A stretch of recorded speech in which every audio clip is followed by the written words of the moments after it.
여러분 반갑습니다. 무역학 원론 제5강 국제금융환경과 무역 강의를 시작하도록 하겠습니다. 우리가 지난 시간에는 제1절 국제금융시장에 대해서 살펴봤고요. 여기서 우리는 국제금융시장이란 무엇인지, 그리고 국제금융과 관련된 기본적인 개념, 용어에 대해서 살펴봤고요. 제2절에서는 환율에 대한 개념, 그리고 환율에 영향을 미치는 요인에 대해서 살펴봤어요. 오늘은 이어서 제3절 국제수지에 대해서 살펴보도록 할게요. 제3절 국제수지, 우선 국제수지표의 의의에 대해서 살펴보도록 하겠습니다. 국제수지, 밸런스 오브 페이먼트, 국제수지라는 것은 일반적으로 국제수지를 경상수지라고도 표현을 합니다. 경상수지라는 것은 재화와 서비스가 거주자와 비거주자 사이에 거래가 되는데, 그 차액, 거래에서 발생하는 그 차액을 우리는 경상수지 혹은 국제수지라고 해요.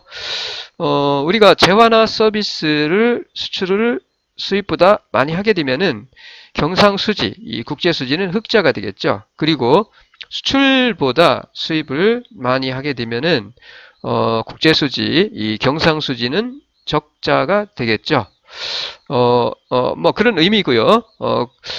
그리고 요 국제수지표라는 것은 일정 기간 동안, 일정 기간 동안입니다. 일정 기간 동안 시점이 아니고요. 어떤 한 시점이 아니라 일정 기간이에요. 그래서 일정 기간 동안 한 나라의 거주자와 비거주자 사이에 행해진 모든 경제적 거래를 체계적으로 분류하여 기록한 표를 국제수지표라고 합니다. 국제수지표. 요 하나씩 그 의미를 살펴볼게요. 우선 일정 기간이라는 것은 월별, 분기별, 연도별을 말해요. 자, 우리나라는 요 국제수지표를 한국은행에서 작성을 하고 있어요. 작성을 하고 있는데 월별로도 작성을 하고요. 분기별로도, 그 다음에 연도별로도 작성을 합니다.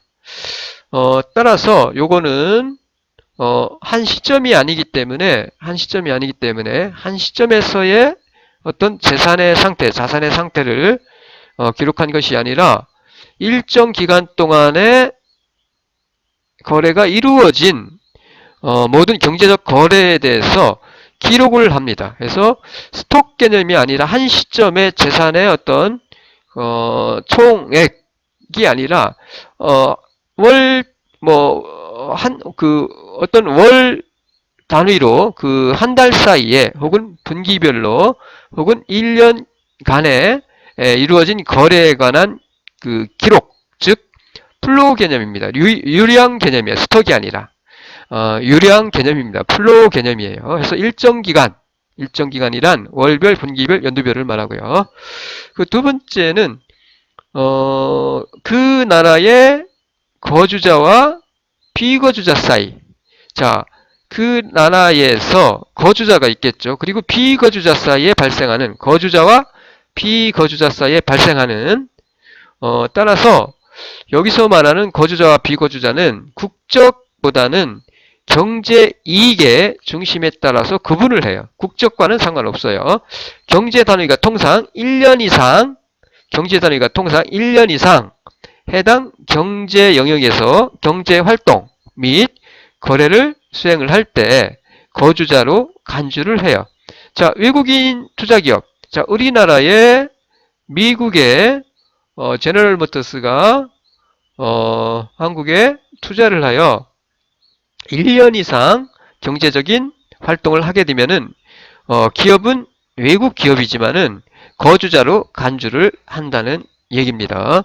혹은 외국인이 한국에 들어와서 1년 이상 기업에 취업을 하여 일을 한다 라고 했을 때 그런 경우도 마찬가지로 1년 이상 거주를, 즉 1년 이상 국내, 한국이란 국내에서 경제적인 행위를 하고 있기 때문에 거주자로 간주한다라는 얘기입니다. 하지만 이 비거주자, 대사관이나 대사관 등 외국의 정부 기관은 1년 이상 우리나라 국내에 거주를 하지만 비거주자로 간주를 합니다. 그 다음에 세 번째는 모든 경제적 거래예요. 일정 기간 동안 그 나라의 거주자와 비거주자 사이에서 발생하는 거래인데 모든 경제적 거래, 모든 경제적 거래가 기록이 돼요. 유상이든 무상이든 상관이 없어요. 그래서 유상, 무상의 모든 형태의 대외 경제 거래. 자, 유상, 무상의 모든 형태의 대외 경제 거래를 말해요. 혹은 경상 거래, 자본 및 투자 거래, 준비 자산 증감. 자, 유무상의 모든 형태의 대외 경제 거래죠. 대외 경제 거래, 경상 거래, 그리고 자본 거래. 자본은 빌려주거나 빌리거나 대외적으로 빌리거나 빌려주거나 하는, 혹은 투자 거래까지도 요 국제수지표에 기입이 되고요. 그리고 요 준비자산 증감도 같이 기록이 됩니다. 중앙은행이 요 대외 거래의 그 불균형을 갖다가 조정하기 위해서 우리나라의 중앙은행인 한국은행은 준비자산을 보유를 하게 되는데, 그 보유하게 되는 그 외환을 보유를 하게 되는데, 그 외환을 말합니다. 대외 불균형을 조정하기 위해서 외환을 보유하고 있는데, 외환 보유액이죠. 그 준비자산을 말합니다. 외환 보유액인 그 준비자산을 말해요. 그 준비자산의 증가 혹은 감소도 기입을 하게 됩니다. 그리고 네 번째는 체계적으로 분류 정리를 한다는 얘기예요. 체계적으로 분류 정리하여 기록한 표. 자, 일정 기간 동안 그 나라의 거주자와 비거주자 사이에 발생하는 모든 경제적 거래를 체계적으로 분류 정리하여 기록한 표, 즉 체계적으로 분류하여 기록한 표, 체계적으로 분류 정리한다는 얘기예요. 복식부기 원리에 의한 국제적으로 통일된 기준에 의거하여 개별 교환 거래를 대차 양변에 동시에 동일 금액으로 기록을 해요. 국제적 통일 기준은 IMF에서 정해진 국제주지 작성 통일 규칙이란 걸 가리키고요. IMF의 작성 통일 기준을 말해요. 그래서 요 기준에 의거하여 대차 양변에 동시에 동일 금액으로 복식부기 원리에 의해 기록이 됩니다. 따라서 요 양변, 차변과 대변의 양변에 동시에 기록이 되기 때문에 양변의 그 합계는 일치하게 되고요. 그리고 이전 거래도 기록이 됩니다. 경상거래나 자본거래뿐만 아니라 경상거래나 금융거래,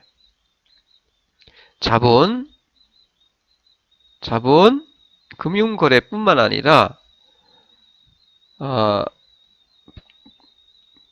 일방적인 이전 거래도 기록이 됩니다. 일방적인 경상거래뿐만 아니라 일방적으로 이루어지는 거래, 대가 없이 일방적으로 이루어지는 이전 거래도 기록이 돼요. 그래서 이전 거래라는 것은 예를 들어서 외국에 대한 어떤 원조라든가 혹은 우리나라 국적을 가진 국민이 외국에 나가서 1년 이상 취업을 하여 근무를 하면서 받은 월급을 우리나라에 송금할 때, 이런 것들도 이전 거래입니다. 대가 없이 이전하는 거니까 그런 것들을 말해요. 해서 일정 기간 동안 거주자와 비거주자 사이에 발생하는 모든 경제적 거래, 유상이든 무상이든 상관없고요. 이러한 거래를 체계적으로 분류하여 기록한 표를 국제수지표라고 합니다.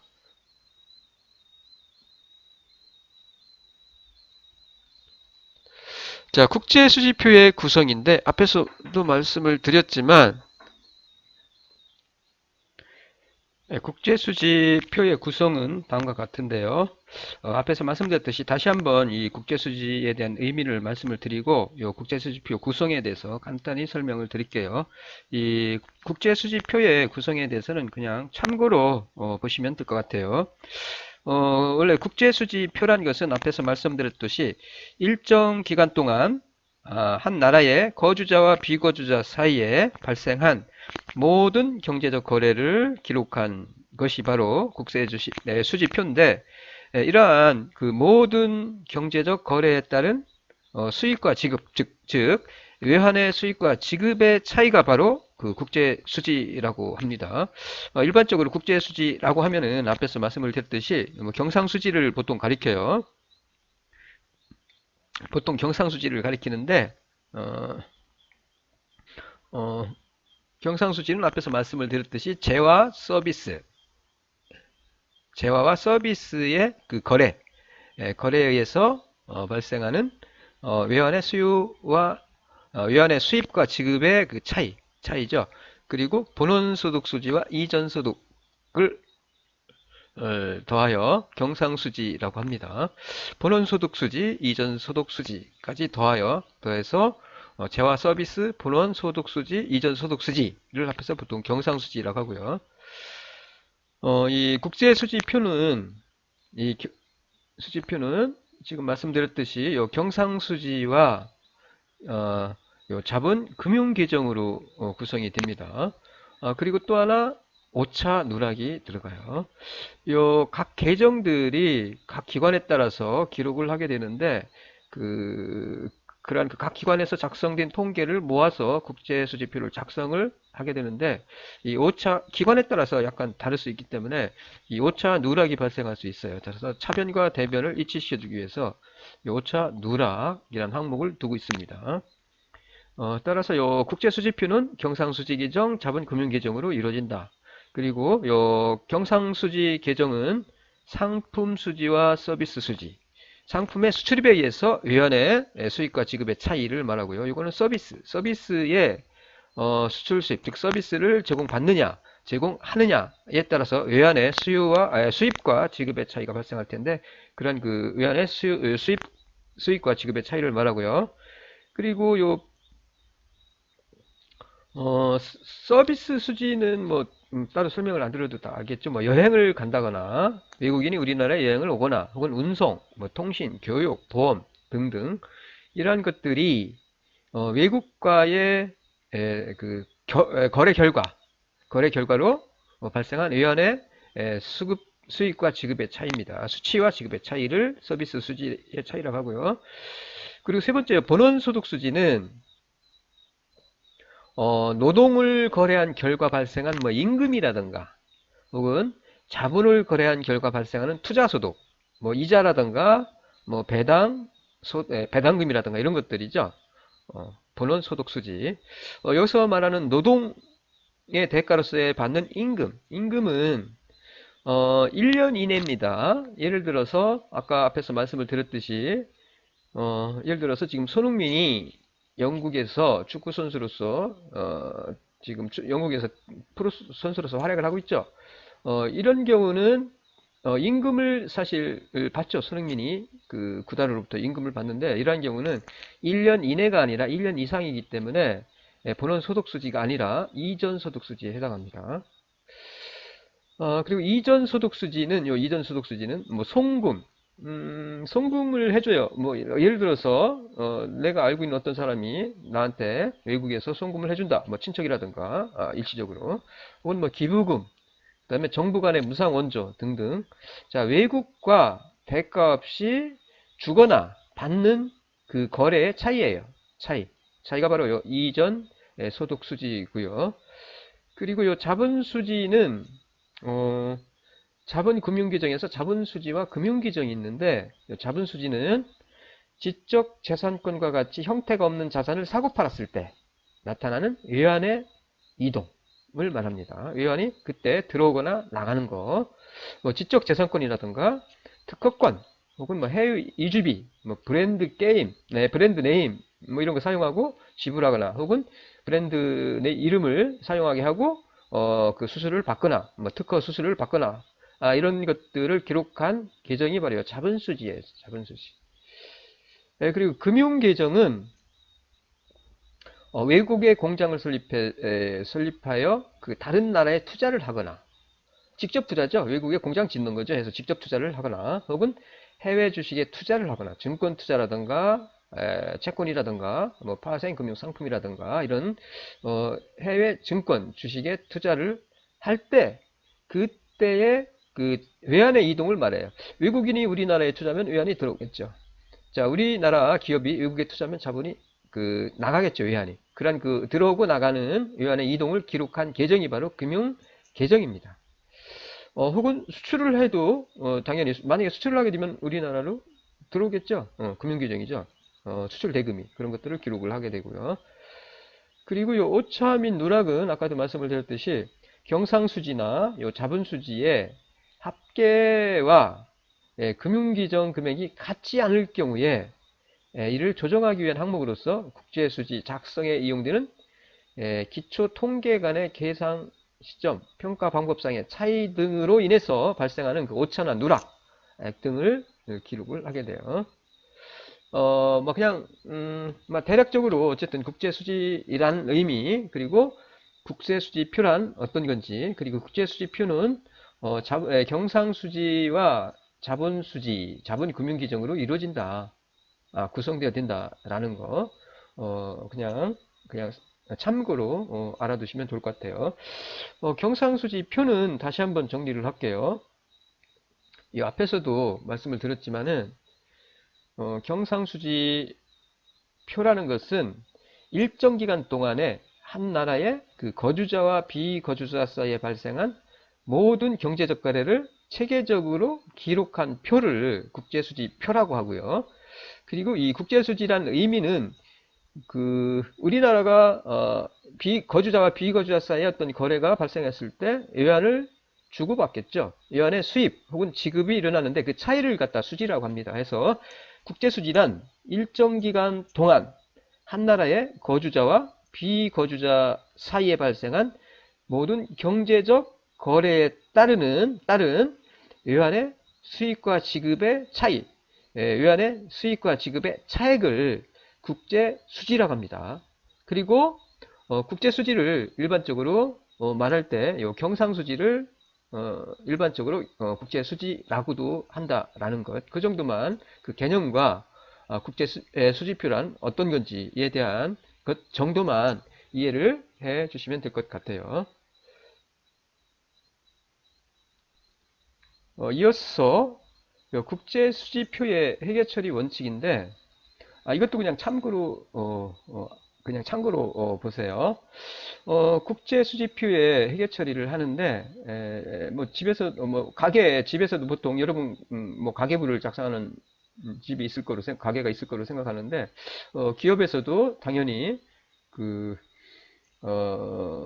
손익 뭐 계산서라든가 대차 대조표라든가 그런 회계 처리를 보통 거래에 대해서 회계 처리를 하죠. 국제수지표도 마찬가지. 이거는 국가의 전체적인 그 경제적인 어떤 경제외적인 거래를 처리한 게 바로 국제수지표인데, 복식 보기 원리에 의해서 차변과 대변에 동시에 그 거래 내용이 기입이 되게 되는데, 원칙이 있습니다. 경상수지 같은 경우는 자산이 증가했을 때는 왼쪽이에요. 즉 수입을 하면 그 자산이 증가하죠. 그리고 서비스를 제공받았을 때, 자, 수입을 할 때, 자산이 증가하죠. 자, 서비스라는 것을 받았을 때, 이때는 당연히, 금융자산이 빠져나가게 되죠. 빠져나가게 됩니다. 이렇게. 차변과 대변에 동시에 기록을 하게 돼요. 그리고 본원소득 수지, 본원소득 혹은 이전소득, 본원소득에 대해서 혹은 이전소득에 대해서 지급을 했을 때 빠져나가죠. 자, 지급을 한 거를 요 차변에 보통 기입을 하고 얼마가 빠져나갔는지에 대해서 요 금융자산에 기입을 하게 되는 거죠. 자, 자산이 증가했을 때, 서비스를 제공받았을 때, 그리고 지급을 했을 때 본원소득 혹은 이전소득을 그때 요 경상수지 차변에 기입을 하고요. 그리고 금융자산의 감소는 이와 같이 대변에 대응해서 기입을 하고요. 그 다음에 상품을 수출하게 되면 자산이 감소하죠. 자, 증가했을 때, 자산이 감소했을 때, 그리고 서비스를 제공해 줬을 때, 자, 이때는 지급받으면 비용이 발생합니다. 그러니까 비용이 발생했을 때 차변이에요. 비용 발생. 제공받았다는 것은 지불하니까 그 비용을 지불해야 되죠. 따라서 비용이 발생했을 때는 여기다가. 그래서 서비스를 제공받은 것은 수수료를 받는 거니까 요 상품 수출했을 때 금융자산 증가죠. 현금이 들어오니까 외환이. 이것도 마찬가지예요. 제공해줬을 때. 자, 여기에 수출 뭐 예를 들어서 300만 달러 상품 수출 300만 달러. 그다음에 현금 수입이죠. 외환 현금 자산 증가 현금 얼마 얼마 들어온 거 300만 달러 이런 식으로 기부를 하게 되고요. 그다음에 본원소득 이전 소득을 받았을 때 받으면 증가하죠. 그리고 금융계정에서 부채가 감소했을 때는 차변이고요. 부채가 증가하면은 대변에 기입을 하게 됩니다. 그래서 이와 같이 자산이 증가했을 때 차변, 비용이 발생했을 때 차변, 그 다음에 본원소득, 이전소득을 지급을 받았을 때 차변, 그리고 그에 대응하는 게 금융자산의 감소로 기입이 되고요. 그리고 대변은 상품 수출 했을 때 서비스 제공을 비용 감소죠. 이거는 서비스를 제공해 줬을 때 들어오는 거니까 당연히 금융자산에 기입을 하고요. 그리고 본원소득, 이전소득은 수입이 들어왔을 때 당연히 들어오니까 금융자산의 증가로. 그리고 부채 감소는 차변, 부채 증가는 대변에. 이런 식으로 보통 국제 수지표가 작성이 되게 됩니다. 그냥 참고로 알아두시면 될 것 같고요. 그리고 이어서 국제수지와 국민경제입니다. 앞에서도 말씀드렸듯이 일반적으로 국제수지라고 하면은 경상수지라고 생각을 하시면 돼요. 경상수지가 직접적으로 국민경제에 영향을 주기 때문에 일반적으로 국세수지 하면은 경상수지를 가리켜요. 그래서 국제수지와 국민경제. 한 국가 경제에서 외화의 수입과 지출은 균형을 유지하는 것이 바람직해요. 자, 만약에 국제수지가 흑자다. 흑자라는 것은 수입보다 재화나 서비스의 수입보다 많다는 거죠. 자, 그럼 수출이 잘 된다는 얘기예요. 수출이 잘 된다는 것은 기업 입장에서는 상품이 잘 팔려 나가는 거죠. 자, 상품에 대한 수요가 증가하는 거니까 그러면 생산이 증가합니다. 생산이 증가하면 고용도 늘어나고요. 자, 고용이 늘어나면 당연히 소득도 증가하고, 자, 소득이 증가하면서 당연히 생산이 증가하고 소득이 증가하면서 경제가 성장하겠죠. 그러면 흑자인 경우는 이와 같이 생산이 증가하고 고용이 늘어나고 소득이 증가하고 경제가 성장하면서 흑자인 경우는 국가 경제를 건실하게 운영할 수 있다는 얘기죠. 건실한 운영이 가능해요. 흑자면은 외채를 상환할 수도 있고요. 그리고 벌어들인 그 외화로 원자재를 안정적으로 확보할 수 있고, 그리고 벌어들인 그 외환으로 해외 직접 투자도 할 수 있고요. 그리고 경기 부양을 위해서 사용할 수도 있겠죠. 이와 같이 국가 경제를 건실한 국가 운영을 갖다가 할 수 있다는 얘기고요. 그리고 당연히 소득이 증가하니까 다양한 상품을 수입할 수 있게 되니까 생활 수준이 향상되겠죠. 그리고 또 하나는 자, 국제 수지가 흑자라는 얘기는 외환이 수입보다 수출이 많은 거니까 외환의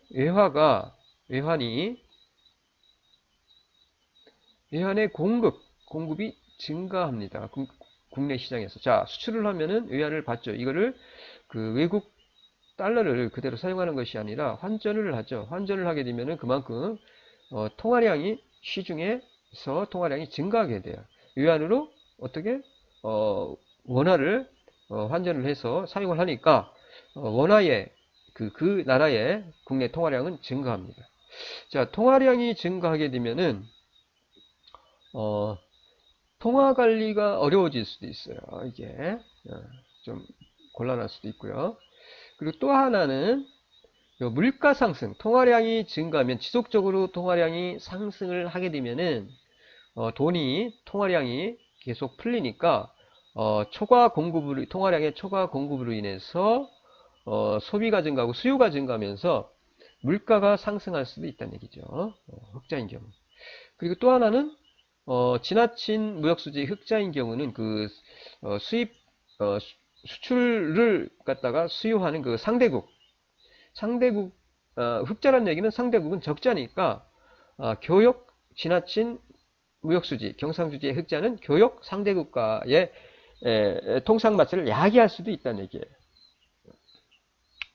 그래서 국제수지는 이와 같이 흑자일 경우는 이러한 어떤 경제에 영향을 미치고요. 근데 반대로 적자인 경우는 국제수지가 적자인 경우는 수출보다 수입이 많은 경우예요. 수출이 잘 안 되는 경우입니다. 수출보다 수입이 많은 경우죠. 적자 발생하는 경우. 수입. 자, 주로 수입은 많은데 수출은 안 되죠. 줄어드니까 당연히 생산이 감소할 거예요. 그리고 생산이 감소하면 당연히 실업이 늘어나겠죠. 그럼 소득이 감소하고 국가 경제가 어려운 상황에 빠질 수도 있어요. 그리고 수입을 하는데 적자인 경우 외환의 감소로 인해서 수입대금을 지불을 해야 되는데 수입대금 충당이 곤란할 수도 있고요. 그러면은 이제 어떻게 외환이 부족하니까 빌려와야죠, 외국에서. 그리고 외화가 부족하니까 외채 상환도 어려워질 수 있고요. 그러다 보면 국제 신용도, 자, 외채 상환도 잘 못하게 되면 당연히 국제적 신용도도 추락하겠죠. 신용도가 추락하면 이제 빌려오는 것도 어렵게 될 수 있어요. 자, 신용도가 추락하니까 차입을 할 때 높은 이자를 지불해야만 합니다. 이런 악순환이 일어날 수도 있어요. 이와 같이 국제수지 흑자 혹은 국제수지 적자는 국가 경제에, 국민 경제에 영향을 미친다라는 것 이해해 두시면 좋을 것 같습니다. 자, 이어서 국제수지의 불균형 요인인데 국제수지가 균형을 이루면 좋겠지만 불균형이 발생할 수가 있어요. 그 불균형이 발생하는 요인들, 왜 균형이 아니라 불균형이 발생하느냐라는 거죠. 불균형의 요인은 경제 내적인 요인과 경제 외적인 요인에 의해서 불균형이 발생을 하게 됩니다. 하나씩 살펴볼게요. 우선 환율. 자, 환율이 변동하면은 수출입 상품 가격이 당연히 변동해요. 그러면은 당연히 수출 혹은 수입량이 변동하게 되고요. 자, 만약에 환율이 상승을 했다. 즉 자국 통화의 가치가 하락을 했다라고 하면은 수출 상품 가격은 떨어지는 효과가 있어요. 외국인 입장에서. 왜? 우리나라가 수출하는 상품에는 우리나라의 통화 가격이 가격표가 사실은 1,000원이면은 1,000원에 해당하는 가격이 붙게 되죠. 자, 1,000원짜리 수출을 해요. 그러면은 1,000원 환율로 1달러 1,000원이다 라고 하면은 1달러가 붙겠죠. 1,000원짜리 수출품에는 1달러가 붙을 거예요. 그런데 환율이 하락하면 어떻게 돼요? 자, 1,000원짜리 상품, 1,000원짜리의 수출 상품에는 만약에 1달러 1,000원이에요, 환율이. 그러면 수출 상품 가격은 1달러가 붙겠죠, 환산하면. 그런데 환율이 상승해요. 예를 들어서 10% 상승해서 환율이 1,000원에서 1,100원으로 상승했다. 그러면은 우리나라가 원화는 1,000원인데 이 원래 1,000원이 맞아요. 1,000원.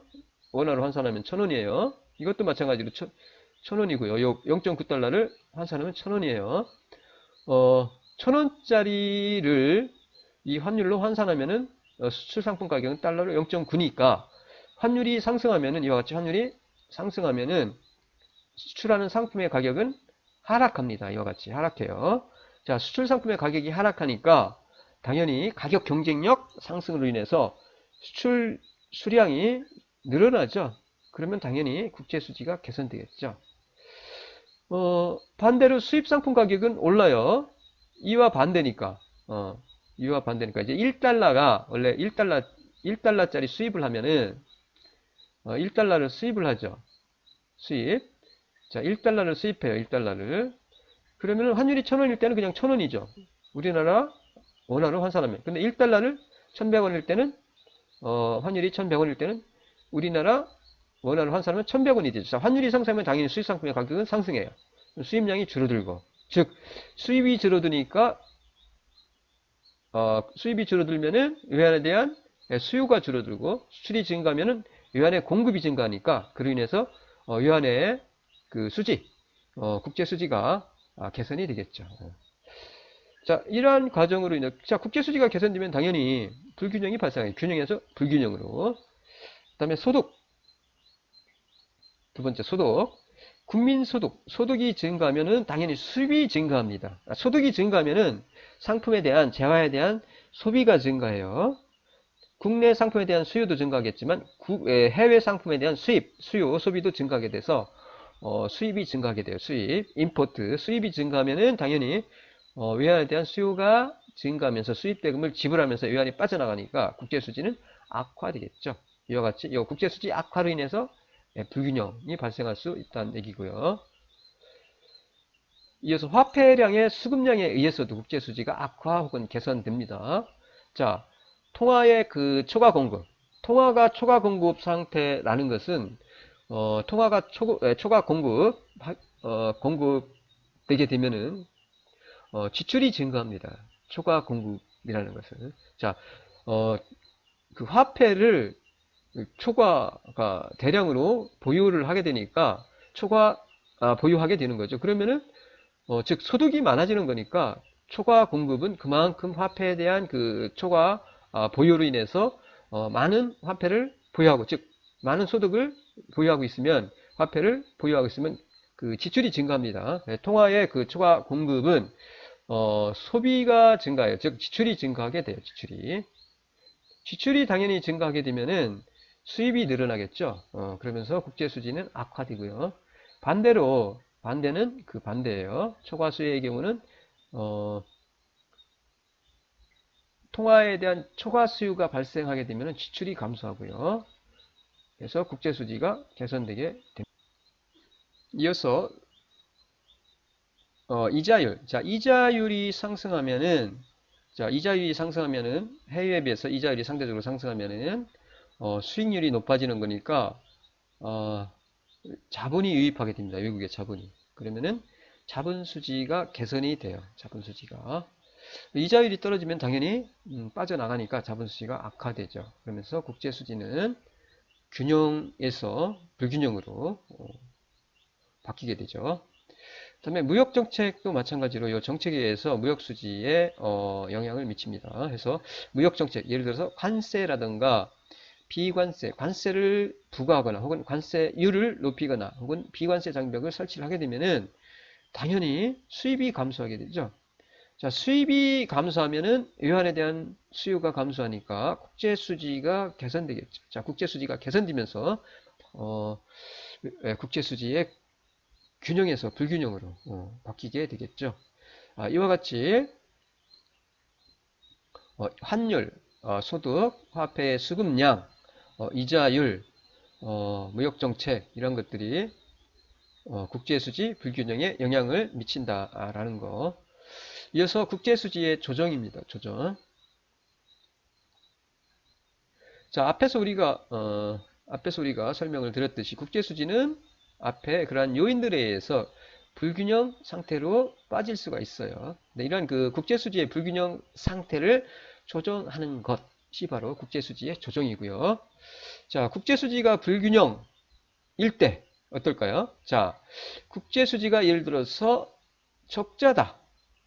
적자다. 그러면은 적자라는 얘기는 외환보유가 줄어드는 상태예요. 국제수지가 적자라는 것은 외환이 빠져나가는 거니까 들어오는 것이 아니라 빠져나가는 것이니까 외환보유고, 외환보유액이 줄어듭니다. 그리고 외환보유액도 줄어들고요. 국제수지가 적자라는 것은 수출이 잘 안 되는 상태를 말합니다. 수출보다 수입이 많은 상태예요. 그러면 당연히 앞에서도 우리가 보았듯이 생산이 감소하고 고용이 감소하고 소비가 감소하고 소득이 감소하고 경제 성장이 떨어지겠죠. 자, 경제 성장이 둔화되면은 당연히 고용량도 떨어지고요. 자, 적자에서 이와 같이 적자에서 고용량이 떨어지면은 다시 수입이 감소하면서 수지가 개선되겠죠. 소득이 감소하고 수입이 감소하게 되니까 경제 성장이 떨어지고 고용이 감소하고 그러면 결국 소득이 감소하게 됩니다. 소득이. 그러면은 소득이 감소하면은 당연히 임포트 수입도 감소하게 되고 그럼 수입이 감소하면서 외환에 대한 수요가 감소하게 되니까 개선되겠죠. 개선이 되면서 균형으로 돌아간다는 얘기고요. 흑자인 경우는 반대예요. 반대. 흑자인 경우는 예를 들어서 교역 상대국의 그 적자를 발생시키게 되겠죠. 흑자인 경우는. 그러면 상대국의 소득이 감소하겠죠. 그러면 자국 수출이 감소하겠죠. 그리고 과대한 흑자인 경우 그러면 통상마찰을 야기할 수도 있어요. 따라서 흑자든 적자이든 지나친 국제수지 불균형은 바람직한 상태가 아닙니다. 따라서 불균형이 지속되면 각국은 이를 조정하기 위해서 각종 정책 수단을 사용을 하게 됩니다. 자, 국제수지의 조정. 국제수지 불균형은 즉각 그 나라의 경제에 여러 측면에 영향을 주어서 불균형이 해소되도록 작용을 하게 돼요. 그에 따라서 국제수지의 적자 혹은 흑자는 통화량, 소득 등의 변동에 의해서 시간이 경과하면은 자동적으로 조정이 되는 경향이 있어요. 변동환율제도에서는 국제수지 불균형이 발생하면 환율의 신축적인 변동에 의해서 외환의 수급이 일치하게 되면서 국제수지는 자동적으로 균형을 회복하게 됩니다. 따라서 국제수지 불균형 문제가 발생하지 않아요. 완전한 변동환율제도 하에서는. 자, 몇 가지 국제수지 자동조정에 대해서 살펴볼게요. 첫 번째, 고정환율제도 하에서의 국제수지의 그 자동조정 메커니즘. 휴움의 가격정화 유출입기구라는 게 있어요. 유출입기구. 휴움은 제1차 대전 이전에 근본의 제도 하에서 가격, 플라이스, 정화, 화폐죠. 스페이스, 그 다음에 유출입, 플로, 기구, 메커니즘을 제시를 했어요. 즉, 가격 정화 유출입 기구를 제시를 했는데, 자, 무역수지가 흑자인 경우, 자, 적자와 반대인 경우, 흑자에 대해서만 설명을 드릴게요. 자, 흑자인 경우는, 즉, 수입보다 수출을 많이 하는 거니까, 금이 유입됩니다. 그 당시에 화폐로서 사용되고 있던 금이 들어오죠. 자, 금이 들어와요. 그러면은 당연히, 수입보다 수출이 많으니까, 즉, 외환이 들어오니까, 통화량이 늘어납니다. 자, 통화량이 공급이 증가하면은 돈이 많이 시중에 풀리면 화폐의 초과 공급으로 인해서 소비가 증가하고 수요가 증가하기 때문에 물가가 상승합니다. 자, 물가가 상승하면 당연히 수출하는 상품의 가격도 상승하는 거니까 수출 가격 경쟁력이 하락하면서 수출이 감소하죠. 그러면 수출이 감소하니까 무역 수지가 흑자에서 개선이 돼서 균형을 이루게 된다는 얘기죠.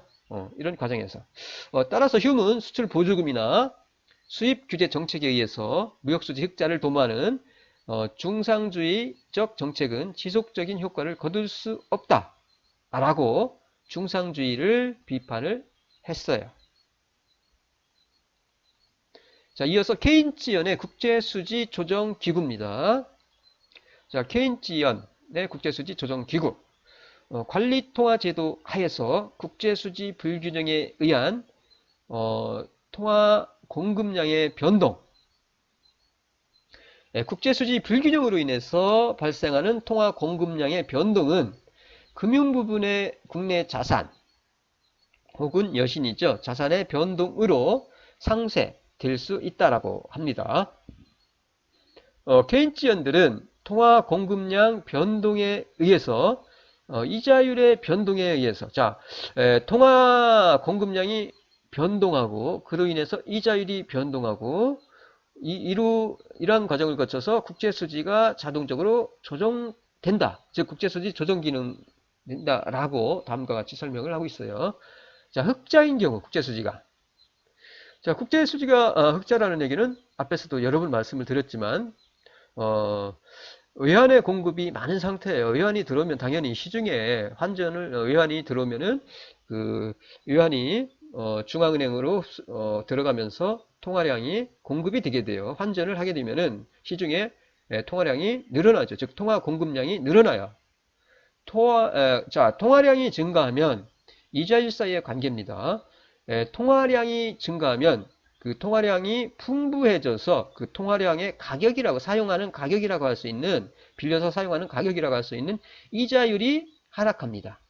자, 재화의 공급량이 증가하면 가격이 하락하듯이 통화량이 증가하면은 당연히 통화가 풍부해져서 그 통화를 빌려서 사용하는 대가, 가격이라고 할 수 있는 이자율이 하락합니다. 자, 이자율이 하락하면 이제 어떻게 될까요? 자, 이자율이 하락하면은 우선 총 지출이 늘어납니다. 즉, 이자율이 하락하면은 기업 입장에서 자본을 빌려 쓰는 그 대가인 이자율이 하락하면 그 금융 비용이 하락하기 때문에 투자가 증대하고 생산이 증대하면서 그 총 지출이 증가합니다. 그리고 또 하나는 이자율이 하락하면은 자본이 빠져나가요. 수익률이 낮아지니까. 자, 자본이 빠져나가고 지출이 증대하면서 지출이 증대하면은 생산이 증가하고 소득이 증가하니까 수입이 증가하죠. 그럼 무역수지가 악화됩니다. 자, 자본이 유출돼요. 빠져나가죠. 자, 자본수지가 악화돼요. 그러면서 전체적으로 무역수지, 국제수지는 흑자에서 균형으로, 즉 악화되면서 균형을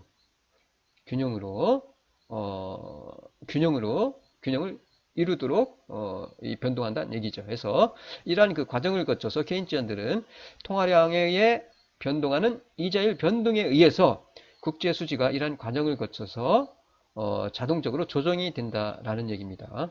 그리고 여기서 통화량이 감소하면은 자본이 빠져나가고 무역수지가 악화되면서 통화량이 감소하죠. 통화량이 감소하지 않도록 통화당국이 국내 여신을 증가시키는 중화 정책을 만약에 편다라면은 요 종합수지가 악화가 되면서 흑자에서 균형으로 조정된다라는 얘기입니다. 이어서 통화론적 국제수지 조정기구, 통화론적 국제수지 조정기구. 통화론자는 기본적으로 국제수지를 화폐적 문제로 봅니다. 그래서 국제수지 불균형을 화폐 스톡의 불균형으로 간주를 해요. 화폐 스톡의 불균형으로. 화폐 스톡의 불균형 문제로 봐요. 이 통화론자는. 케인츠연들과 다르게 완전한 중화정책은 무리라고 간주해요. 그래서 주로 장기적인 관점에서 분석을 합니다. 그래서 통화론자는 재화와 금융자산의 완전한 이동성과 완전 고용성을 가정을 하고요. 자, 이 과정을 살펴보면은 민간 부분의 그 화폐 소득, 화폐 스톡이죠. 화폐 스톡. 이 초과 공급이면은, 이게 되면은, 쌓아두고 있는 화폐 스톡이에요. 스톡이 공급이 초과된 상태예요. 그러면은, 당연히 화폐에 대한 플로에 초과 공급을 초래해요. 플로. 플로. 자, 화폐 플로, 공급이 초과 상태를 초래하게 되면은, 그러면은 당연히, 화폐가 넘쳐나니까, 당연히, 재화나 비금융자산에 대한 수요가 발생하게 되죠. 초과 수요가 발생하게 돼요. 초과 수요. 자, 재화나 비금융자산에 대한 그 수요가, 초과 수요가 발생하게 되면은, 당연히, 어, 수입도 증가하게 되죠. 그럼 무역수지 혹은 그리고 자본수지가 적자를 가져오게 됩니다. 비금융자산이죠. 적자가 발생되게 되죠. 그러면은 적자면 당연히 통화 공급이 줄어들겠죠.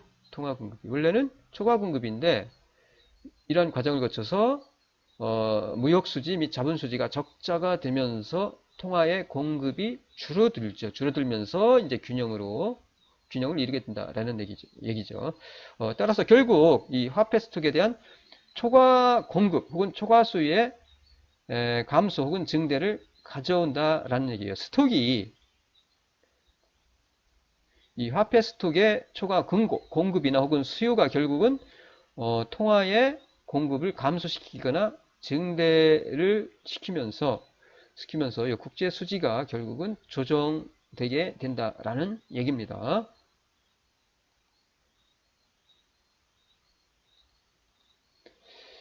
이어서 국제수지의 자동 조정 기구에 대해서 설명을 드렸고 이어서 국제수지의 그 조정 정책입니다. 당연히 이와 같이 자동 조정되기 때문에 그대로 놔둬도 되겠지만 실제적으로 국제수지, 경상수지의 흑자 혹은 적자가 실제적으로 국민 경제에 미치는 영향이 크기 때문에 일반적으로 각 국가의 정부는 국제수지 조정 정책을 통해서 균형을 이루도록 정책을 시행을 하게 됩니다. 자, 우선 국제수지 조정정책. 국제수지의 불균형은 통화량과 이자율 등을 통해서 앞에서 본 통화량의 초과 공급 혹은 초과 공급 혹은 초과 수요, 이자율의 하락 혹은 상승 등을 통해서 장기적으로는 자동적으로 균형을 회복하게 됩니다. 앞에서 설명한 그러한 자동 조정 기능 기구를 통해서. 하지만 국제 수지의 자동적인 이 조정 과정에서 결정되는 이게 장기적으로 조정이 되는데 그 과정에서 결정되는 물가나 소득이나 통화량이 그 국가의 국민 경제 전체 차원에서 바람직하지 않은 경우가 발생할 수가 있어요. 따라서 국제수지 불균형에 빠진 국가들은 이런저런 여러 가지 이유로 중화 정책을 취하게 됩니다. 자, 국제수지의 자동 메커니즘이 작용하지 않을 수도 있어요. 이로 인해서. 어쨌든 조정 과정에서 국제수지의 자동 조정 과정에서 물가나 소득이나 통화량에 영향을 미치면서 국민경제 차원에서 바람직하지 않은 상태가 발생할 수 있으니까 그러한 바람직하지 않다라는 상태를 갖다가 개선시키기 위해서 정부가 개입을 통해서 국제수지를 조정하는 거죠. 그렇게 되면은 국제수지가 자동적으로 조정이 되는 그런 메커니즘이 작동하지 않을 수도 있다라는 얘기입니다. 따라서 각국 정책 당국은 각종 정책 수단을 동원하여 국제수지의 그 조정 과정에 걸리는 시간을 단축시켜서 국제수지 균형을 유지하기 위해서 다음과 같은 여러 가지 정책 수단을 사용을 하게 됩니다. 첫 번째, 재정정책. 재정정책. 유유 수요의 조정을 통해서 국제수지 불균형을 조정하고자 하는 정책이 바로 재정정책이에요. 유유 수요라는 것은 바로 요겁니다. 요거. Y는 국민소득이고요. 국내 총 생산이라고 생각하셔도 돼요. C는 소비, I는 소비, 그러니까 C는 소비 지출, I는 투자 지출, G는 정부 지출, 소비, 투자, 정부 지출. 그리고 요거는 X는 수출, M은 수입이니까 요거는 순수출을 가리켜요. 순수출. 순수출. 자, 이와 같이 요 국민소득식을 우리가 이렇게 기호로 표시할 수 있는데 경상수지라는 것은 앞에서 말씀드렸듯이 수출입이죠. 재화 서비스의 수출입. 요거예요. 요게 수입을 많이 하느냐, 수출을 많이 하느냐에 따라서 요게 흑자를 내기도, 적자가 되기도 합니다. 자, 요거는 어떻게? 요거를 옮겨버리면 되겠죠? 요거를 이쪽으로 옮겨버리면은, 자, 수지는 요거에 의해서 결정이 되는 거죠. 그래서 따라서 케인츠는 이러한 요거를 유효수요라고 합니다. 유효수요 전체 요거를 유효수요. 자, 유효수요 이게 유효수의 조정을 통해서 국제수지의 불균형을 조정하고자 하는 정책이 바로 재정정책이에요. 이게 케인치안의 재정정책입니다. 자, 무역수지가 적자다 라고 하면은 이게 적자라는 얘기는 이게 지금 유효수요가 많다는 얘기예요. 유효수요가. 그래서 조세를 증가시키거나 정부 지출을 이게 지금 적자면은 마이너스면은 그러면 이걸 줄이면 되겠죠. 정부 지출 줄이거나 조세를 늘려서 소비를 감소시키거나 통해서 재정 지출 혹은 조세 증가나 재정 지출을 감소를 통해서 즉 긴축 재정 정책을 도입하게 되면은 이 총수요가 요게 감소하게 되겠죠. 감소합니다. 총수요가 감소해요. 총수요. 자, 이게 감소하게 되면 당연히 요게 감소하게 되면은 소득이 감소하겠죠. 그럼 수입이 줄어드니까 당연히 무역수지가 개선되겠죠. 그래서 재정정책. 그 다음에 금융정책입니다. 금융정책은 이자율이나 은행의 지불 준비율 그 조정을 통해서 국제 수지를 조정하려는 정책을 금융정책이라고 합니다. 여기서 우선 지불 준비율이라는 것은 금융기관, 은행 등등의 금융기관의 예금자에 대한 지불 능력을 확보하기 위해서 중앙은행의 예금의 일부를 의무적으로 예입하도록 하는 제도가 지급준비적립금 제도예요. 제도입니다. 그래서 예입금액은 예금 잔고의 일정 비율인 지불 준비율에 따라 결정되는데 이것을 지급준비금이라고 해요. 지급준비율 혹은 지불 준비율이라고 하는데 예금의 일정액을 중앙은행에다가 예입을 하도록 하는 거죠. 쌓아두도록 하는 거죠. 왜? 예금자를 보호하기 위해서, 예금자에 대한 지불 능력을 확보하기 위해서. 그때 지불 준비율, 그 예금자의 예금 잔액에 대해서 일정 비율을 쌓아두게 되는데 중앙은행에 예금을 맡기게 의무적으로 예입하도록 되어 있는데 그때 적용되는 비율이 바로 이 지불 준비율입니다. 그래서 금융정책은 이자율이나 은행의 지불 준비율의 조정을 통해서 국제수지를 조정하려는 정책이고요. 그래서 국제수지가 만약에 적자예요. 그러면 금리나 지불 준비율을 인상을 하면은 인상을 통한 긴축적 금융정책을 실시를 하게 되면은 민간의 그 화폐 보유량이 줄어들겠죠. 화폐가 어디로 들어가? 민간에서 중앙은행으로 흡수가 되니까 민간이 보유하고 있는 화폐량이 줄어들어서 화폐가 줄어드니까 이제 구매력이 떨어지겠죠. 화폐가 부족해지니까 이제.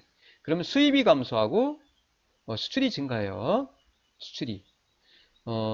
그러면은 이를 통해서 무역수지가 개선됨과 동시에 개선되면서 금리 인상으로 자본이 유입되어서 자본수지도 개선되고요. 그러면은 국제수지가 개선되면서 불균형이 조정되는 거죠. 이러한 그 재정정책이나 금융정책을 통해서 이 국제수지 불균형을 조정하는 거죠. 정부가. 그래서 재정정책 혹은 금융정책. 이어서 환율 조정 정책. 환율 조정 정책은 고정환율 제도하에서 환율의 변동을 통하여 국제 수지를 조정하려는 정책을 말합니다. 환율을 변동시켜서 국제 수지를 조정하려는 정책이 환율 조정 정책이에요. 자, 양국의 수입 수요 탄력성의 합이 1보다 클 때, 수입 수요 탄력성의 합이 1보다 클 때입니다. 여기서 우선 요 수입 수요의 탄력성이라는 개념에 대해서 간단히 그냥 설명을 드리면은, 자, 환율이 만약에 1% 변동하면은 가격도 1% 변동하겠죠.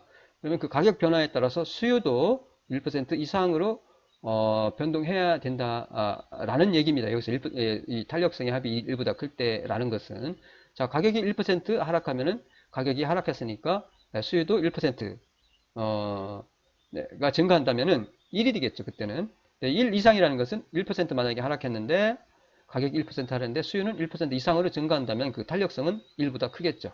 그래서 가격 변동에 따른 그 수요의 변동 정도를 수입 수요의 탄력성이라고 합니다. 그래서 1보다 클 때 만약에 환율이 상승하면은 당연히 수출 상품의 가격이 떨어지는 거니까 수출이 증가하겠죠. 그리고 수입 상품의 가격은 상승하니까 수입이 감소하고, 자, 수출이 증가하고 수입이 감소하면서 무역수지가 혹은 국제수지가 개선되겠죠. 환율을 조정해서 국제수지를 조정하는 거.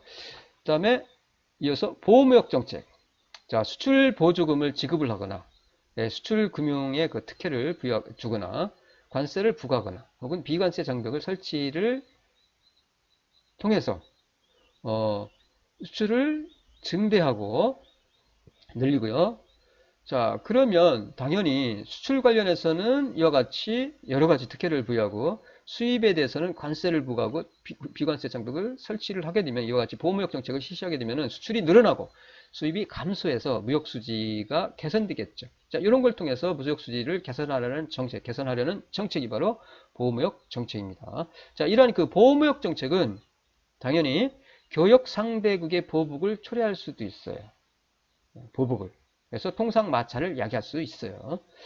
특히 WTO 체제하에서는 이러한 그 보호무역 정책을 실시하기 어려운 문제점이 존재합니다. 그 룰을 우리가 WTO의 회원국으로서 그 국제적인 그 룰을 따라야 하기 때문에 보호무역 정책을 마음대로 실시할 수 없습니다. 그 다음에 폴리시 믹스가 있습니다. 폴리시 믹스. 국제수지 조정 정책은 한 국가의 국민 경제에 미치는 영향이 다양해요. 그리고 한 국가 경제가 직면하고 있는 경제 정책 목표에 의해서 서로 상충되는 것도 있고요. 그 경제 정책 목표에 의해서 서로 상충되는 것도 있어요. 그 정책에 따라서. 그리고 외국의 반발을 야기하기도 합니다. 따라서 어떻게? 경제정책 당국은 당면하고 있는 경제정책 목표와 경제정책 수단을 효과적으로 결합할 필요가 있고요. 때로는 여러 가지 정책을 혼합하여 재정정책과 금융정책 등을 동시에 실시하는 폴리시 믹스를 사용할 필요가 발생하기도 합니다. 자, 이런 그 정책을 갖다가 혼합하여 시행하는 것을 우리는 이 폴리시 믹스라고 해요. 이상 국제수지 관련해서는 이상이고요. 대체적으로 앞에서 우리가 국제수지에 대한 그 개념, 그 다음에 국제수지표, 그 다음에 국제수지 변동에 미치는 여러 가지 요인들, 그리고 그 국제수지